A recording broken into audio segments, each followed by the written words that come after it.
Hello guys, pag-usapan lang natin ang breaking news na exclusive nga naman guys na pinagkakaguluhan ng mga Katniel fans. Ang sabi nga naman kasi guys ng mga kumakalat na issue sa social media, Daniel inalikan sa ulo si Catherine, ganyan palang ginawa ni Daniel noong kinausap niya si Catherine Bernardo sa Christmas special. Dati guys ay si Catherine Bernardo ang umalik kay Daniel Padilla. Grabe guys ha, talagang kitang-kita naman natin na kakaiba na ang mga nangyayari.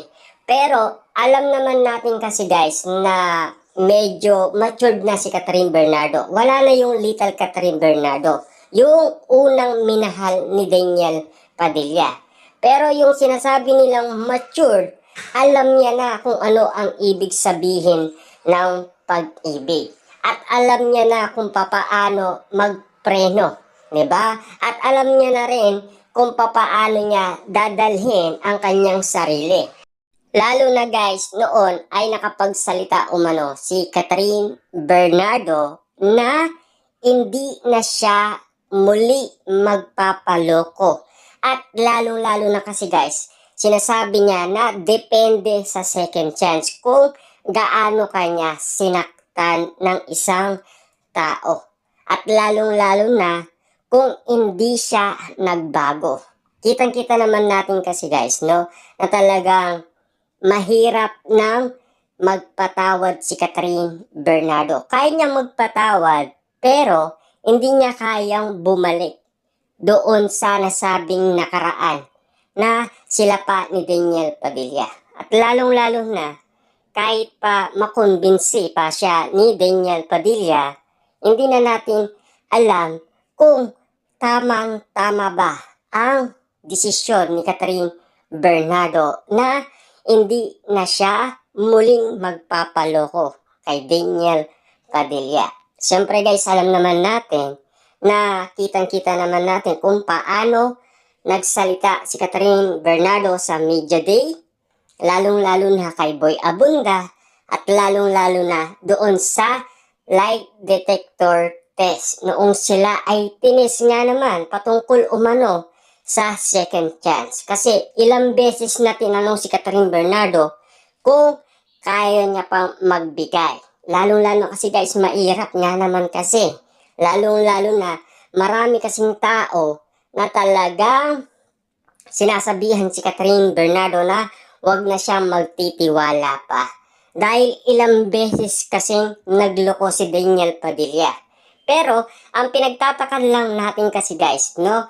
Kahit nasabihin na natin nagkausap sila, nagkita sila, at nagbigay pa siya ng mga bulaklak, at siyempre, depende yan guys kay Catherine Bernardo kung ano ang gagawin niya.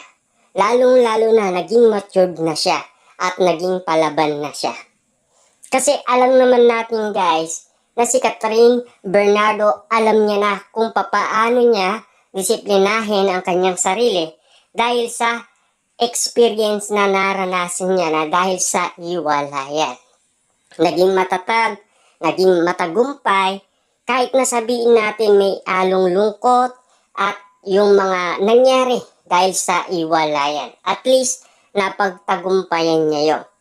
At nilabanan niya lahat ng mga bahagay na pwedeng magpabago sa kanya doon sa level na iwalayan na kung papaano siya hindi na magiging marupok.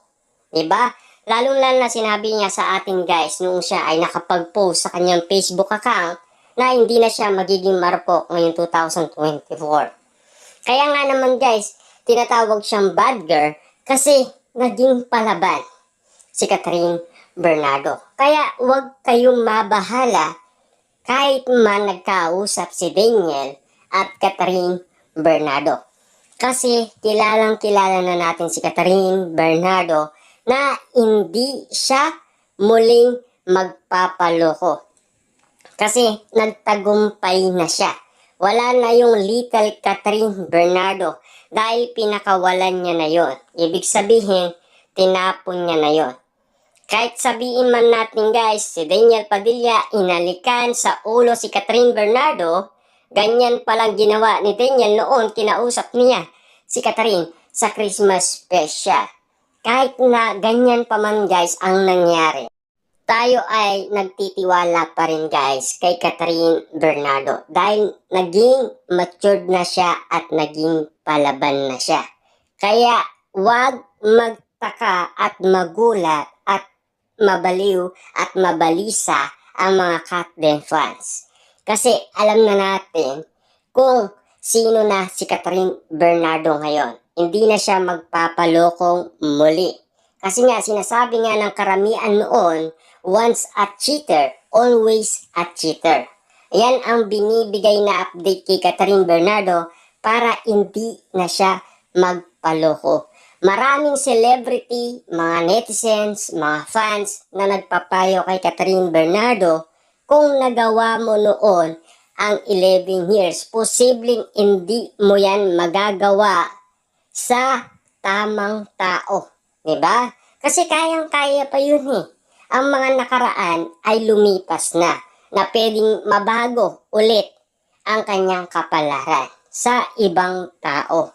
Lalong-lalo na kung hindi talaga siya ang nakalahan sa buhay mo. Kaya gumawa na ng parahan ang nasa taas dahil hindi siya nakalahan para sa'yo. Dahil sa tagumpay at hirap na pinagdaanan ni Catherine Bernardo, kahit sabihin man natin guys, 3 days niyang inayakan si Daniel Padilla, kahit ganun pa man guys ang nangyari, masakit man para kay Catherine Bernardo, masakit man tanggapin ang nangyari, marami naman guys nalungkot eh. 'Di ba? Marami naman guys gustong talagang pag-usapan yung balikan nila. Kaso nga lang kasi guys, kung comeback man to para sa Katniel, matured na kasi si Catherine Bernardo. At alam naman natin guys, na sa lahat ng mga sinabi niya patungkol umano sa second chance, katakataka na lang yan guys kung pagbibigyan niya pa ang isang Daniel Padilla. Nasa kay Catherine Bernardo na yan kung paano niya dadalhin ang kanyang mga salita na sinabi sa lahat ng tao. Dahil nagkausap si Catherine Bernardo at Daniel Padilla, alam niya na siguro kung ano ang sasabihin niya kay Daniel Padilla. Sure yan, diba?